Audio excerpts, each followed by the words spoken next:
your team members. This workshop is going to deal with blocks of the upper limb as well as of the lower limb.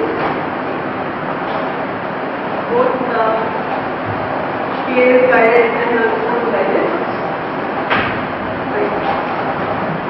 Because there is going to be a very exhaustive program about ultrasound, its physics, and how to use ultrasound while giving blocks. I thought for those of you who are probably not familiar with PAS and would like to know a little more about how it exactly works, we have a small set of slides about the PAS. Digital anesthesia is very old, about 160 years old, and blocks were being given in Europe by about 1910 onwards, mainly by paresthesia technique, and though electrical stimulation for giving blocks began right about then, it didn't become popular till about 1960. So giving a nerve block by using the paresthesia technique is performed without any kind of visual guidance like we have in the ultrasound, or any objective response like we have in the PAS where we have a motor response. It's not suitable for uncooperative or non-communicating patients, or even pediatric patients. And obviously, there is a potential for nerve injury. Basically, direct nerve injury is more common in this. The incidence of nerve injury while giving a peripheral nerve block is quite varied in different studies and range from 0.5 to 12%. A close claim analysis done in US showed that most often nerve injury occurred during interscalene and axillary blocks, and there were plenty of claims during these the nerve injuries during these blocks.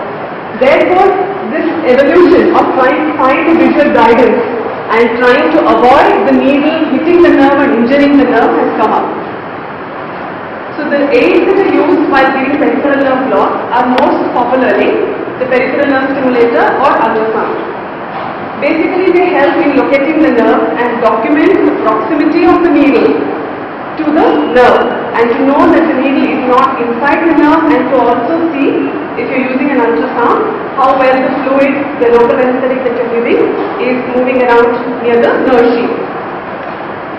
One most important thing to know while using these aids is that they cannot find the nerve for the learner. You have to know the anatomy, you have to be very skilled at using the ultrasound and trying to locate the nerve. So detailed knowledge of anatomy is essential and you cannot do away with it. This is explained in the student block. There are more than a dozen different kinds of PAS available. So while trying to choose a PAS for yourself, you should choose one which is designed specifically for the peripheral nerve and has the ability to find true current intensity. Because the nearer you go to the nerve, you probably want to move in even decimal points. And it has to be producing a constant current because you're going through different tissues, different resistances and different impedances. The PAS should also have the ability to be able to change frequency from 1 Hz or 2 Hz. You need 1 Hz when you're doing a superficial nerve, and 2 Hz for deeper nerve, or when you're moving the needle quickly. Pulse duration is also important. You should be able to change the pulse duration. A lower pulse duration is 0.1 millisecond or so intensity when you're dealing with superficial nerve and a motor nerve, and higher pulse duration intensity nerve for the patient with peripheral neuropathy. This is not very often available in many cases. What you can see there that helps to adjust the frequency, 1 Hz or 2 Hz frequency. And they have this clear current output there. And we should also have a disconnect indicator, because while you're giving the block, probably the wires and all, they have disappeared under the plate, and you may not know whether your needle has got disconnected and you're really trying a long time to give a block and you're not getting a response. So your PAS should be able to tell you whether it has been disconnected or not. So normally we start with about 1 to 2 milliampere depending on the nerve, and whether the patient is conscious or whether you have given lighter than anesthesia before. And you increase the amperage as you approach the nerve to about 0.3 or so.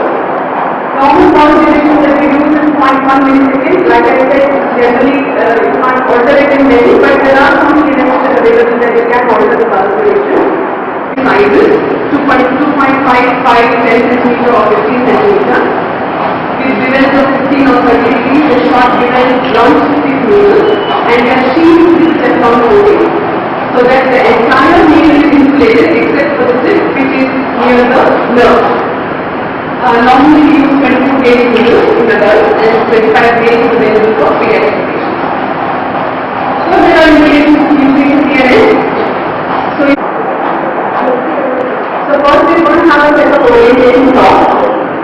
First will be about the upper limb block and then about the lower limb block. The first kind is short and we have 3 A's to go.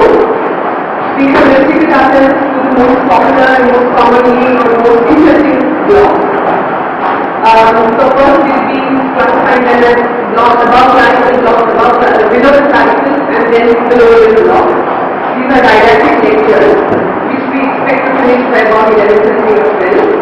There will be a short break for lunch and then we will have table which is a one-on-one table and there we can have a greater interaction. So let me introduce you to our team members. Dr. Ashish Mehta, he is our team leader. Yes. He is a founder member and organizing secretary of AORA. And he has also been voted as the best academician by the Food and Research Society. Dr. Sue Ganpati, she is here from York University. Hello, welcome. She is a great academician and published many papers. She is a regular faculty for the American Society of Regional Anesthesia as well as the American Society of Anesthesia Workshop. She is authored several papers and your writing of these papers is also come by blog for dentistry. So she is very active in developed interactive educational tools for teaching ultrasound blog. Dr. Dinesh Sood is here. He is the HOD of anesthesia from Diana Medical College and Hospital in Ludhiana. Dr. Jyoti Kale, she is professor of anesthesia at the hospital in Mumbai. She also is the Bachelor of Arts in Music in Mumbai Classical Vocal and very interested in law.